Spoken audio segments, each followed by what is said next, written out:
Assalamualaikum warahmatullahi wabarakatuh. Kami dari kelompok 8 yang beranggotakan 1. Kurnia Ratnasari NPM 19 10 10 40 40, yang kedua Siva Fauzi NPM 19 10 10 40 58, yang ketiga Mileni Wahyunisa Oktavia NPM 19 10 10 40 61, dan yang keempat Sonya Diah Pradita NPM 19 10 10 40 94. Kami akan mempresentasikan materi mengenai GCG dan sumber daya manusia, tantangan dan peluang. Manajemen atau pengelolaan sumber daya manusia. Salah satu sistem manajemen SDM atau Human Resource Management atau HRM yang digunakan perusahaan adalah manajemen sumber daya manusia yang berbasis kompetensi. Kemudian faktor kunci kesuksesan dalam pengelolaan SDM adalah masalah keteladanan dari pemimpin terhadap bawahan serta perkataan dan tindakan yang tidak munafik. Setelah itu, sebagai human capital, SDM perlu dikelola secara profesional dengan prinsip-prinsip GCG agar dapat dipertahankan SDM yang profesional, kompeten, dan andal dalam rangka meningkatkan kinerja perusahaan. Prinsip GCG dalam implementasi SDM. Yang pertama ada prinsip keadilan, artinya agar dihindari adanya diskriminasi berdasarkan suku, agama, aliran atau sara, serta gender yang bersifat subjektif. Yang kedua ada prinsip keterbukaan atau transparansi, artinya setiap pengambilan keputusan menyangkut kekaryawanan dilaksanakan secara transparan. Prinsip yang ketiga adalah prinsip pengungkapan, yang artinya segala informasi kebijakan yang ditetapkan perusahaan dapat diakses oleh seluruh karyawan secara lengkap dan up to date. Setelah itu, prinsip yang keempat adalah prinsip pertanggungjawaban, yang artinya segala kebijakan yang diambil dapat dipertanggungjawabkan kepada pemegang saham dan stakeholder lain termasuk kepada publik. Manajemen SDM berdasarkan prinsip GCG memerlukan komitmen penuh dari manajemen puncak dan konsistensi dalam implementasi di setiap jenjang organisasi. 4 manfaat yang dapat diperoleh perusahaan yang mengelola SDM berdasarkan prinsip GCG adalah sebagai berikut. Yang pertama, suasana kerja menjadi kondusif dan tenang karena terbina hubungan yang harmonis antara sesama karyawan serta antara karyawan dengan manajemen. Yang kedua, kinerja perusahaan meningkat karena karyawan lebih kreatif dan inovatif dalam bekerja sehingga dapat memberikan hasil terbaik bagi perusahaan. Yang ketiga, terhindar dari praktik korupsi, kolusi, dan nepotisme atau KKN yang sangat merugikan perusahaan karena segala kebijakan atau keputusan ditetapkan secara transparan, dapat dipertanggungjawabkan, serta memenuhi prinsip keadilan. Dan yang keempat, daya saing perusahaan akan meningkat karena memiliki karyawan yang andal dan profesional. Selanjutnya yaitu fakta integritas. Yang pertama pengertian fakta integritas. Fakta integritas merupakan komitmen manajemen atau pimpinan dalam implementasi GCG di perusahaan. Fakta integritas berisikan komitmen atau pernyataan janji untuk melaksanakan segala tugas, kewajiban, dan tanggung jawab sesuai dengan ketentuan yang berlaku. Yang kedua, modul fakta integritas.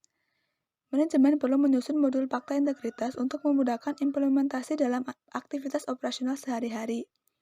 Modul tersebut merupakan panduan terperinci yang berisi apa saja yang boleh dilakukan dan yang tidak boleh dilakukan oleh para karyawan maupun manajemen perusahaan. Modul tersebut juga mengatur penghargaan atau reward yang diberikan kepada karyawan atau pegawai yang berprestasi berikut sanksi atau punishment yang harus dikenakan apabila terdapat pelanggaran terhadap fakta integritas.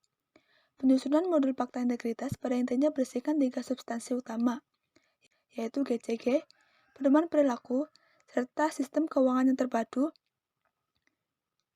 Yang selanjutnya yaitu manfaat implementasi fakta integritas. Perusahaan yang termasuk BUMN telah menandatangani fakta integritas akan memperoleh manfaat sebagai berikut. Yang pertama, mencegah timbulnya praktik korupsi, kolusi, dan nepotisme atau KKN.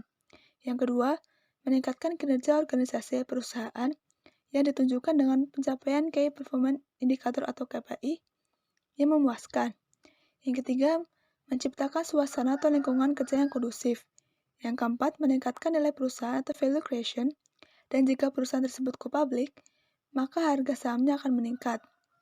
Yang kelima, meningkatkan kredibilitas manajemen perusahaan atau organisasi. Dan yang keenam, citra atau image positif perusahaan atau organisasi di mata publik akan sinergi serikat pekerja dan manajemen perusahaan.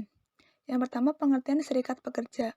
Serikat pekerja atau serikat buruh adalah organisasi yang dibentuk dari, oleh, dan untuk pekerja atau buruh, baik di perusahaan maupun di luar perusahaan, yang bersifat bebas, terbuka, mandiri, demokratis, dan bertanggung jawab guna memperjuangkan, membela, serta melindungi hak dan kepentingan pekerja atau buruh, serta meningkatkan kesejahteraan pekerja atau buruh dan keluarganya. Serikat pekerja versus manajemen. Saat ini dalam tayangan televisi dapat dilihat banyaknya pekerja yang berunjuk rasa atau demonstrasi terhadap manajemen perusahaannya. Hal ini terjadi karena sering timbulnya konflik antara manajemen dengan serikat pekerja yang berlarut-larut dan tidak terselesaikan dengan baik. Selain itu, juga dapat disebabkan oleh adanya ketidaksepakatan antara serikat pekerja karyawan dengan manajemen perusahaan. Perusahaan dengan serikat pekerja sering berunjuk rasa, baik menuntut kenaikan gaji atau upah, maupun kesejahteraan lainnya, dipastikan proses produksi atau aktivitas usahanya menjadi terganggu. Apabila masing-masing pihak saling memaksa dan tidak mau mengambil jalan tengah dalam permusyawarah, maka sulit untuk terjadi kesepakatan yang saling menguntungkan kedua belah pihak, win-win solution. Manajemen perusahaan hendaknya memperlakukan karyawan secara adil dan proporsional serta dapat menghindarkan diri dari sikap arogansi kekuasaan semata. Selanjutnya yaitu perjanjian kerja bersama atau PKB.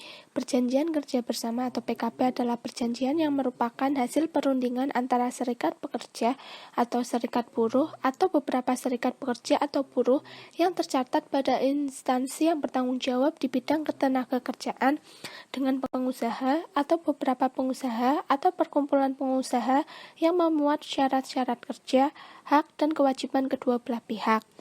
PKB dimaksudkan sebagai wujud kemitraan antara serikat pekerja dan manajemen perusahaan yang bertujuan untuk meningkatkan produktivitas kerja dan perusahaan sebagai implementasi GCG.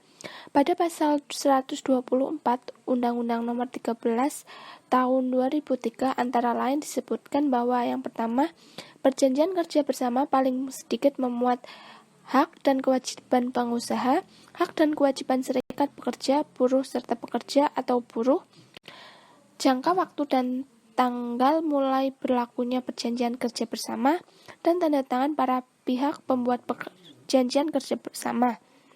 Yang kedua, ketentuan dalam perjanjian kerjasama tidak boleh bertentangan dengan peraturan perundang-undangan.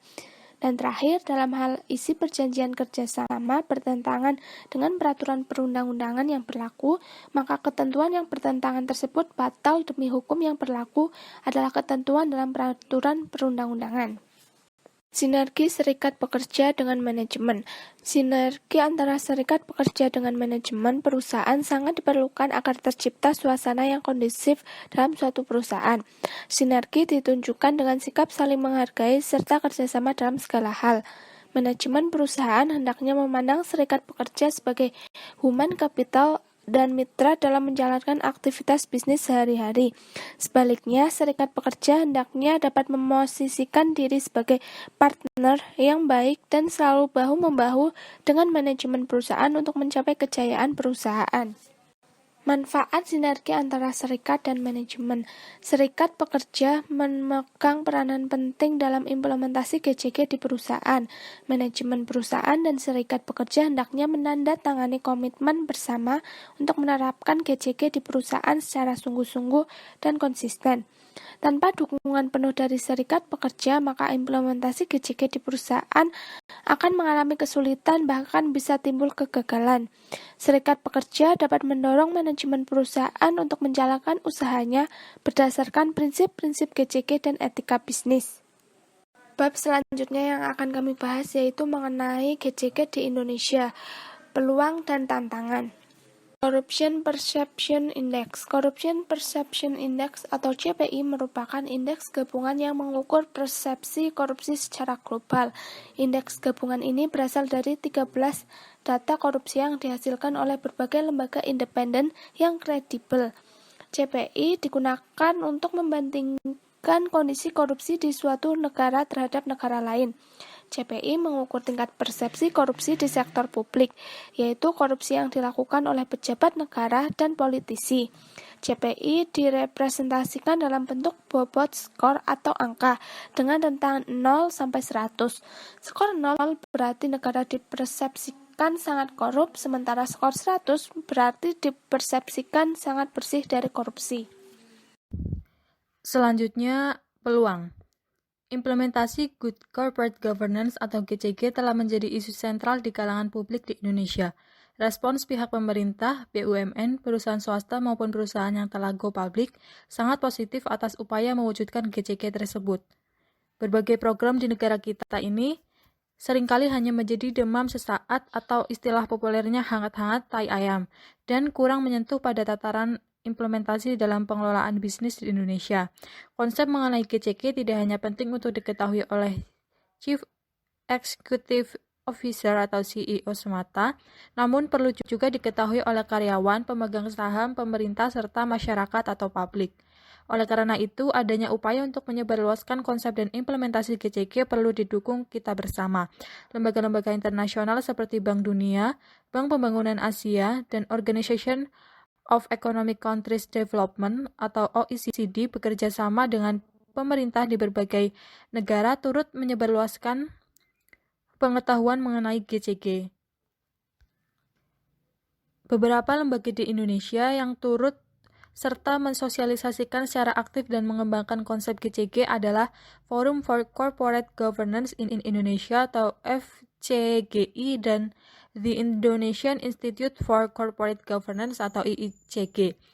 GCG memang bukan satu-satunya faktor yang menentukan dalam reformasi bisnis, namun komitmen perusahaan terhadap implementasi prinsip-prinsip GCG merupakan salah satu faktor kunci sukses untuk mempertahankan dan menumbuhkan kepercayaan para investor, terutama investor asing terhadap perusahaan Indonesia. Implementasi GCG merupakan peluang yang cukup besar bagi perusahaan untuk meraih berbagai manfaat, termasuk kepercayaan dari investor terhadap perusahaannya. Implementasi prinsip-prinsip GCG dalam pengelolaan perusahaan mencerminkan bahwa perusahaan tersebut telah dikelola dengan baik dan transparan.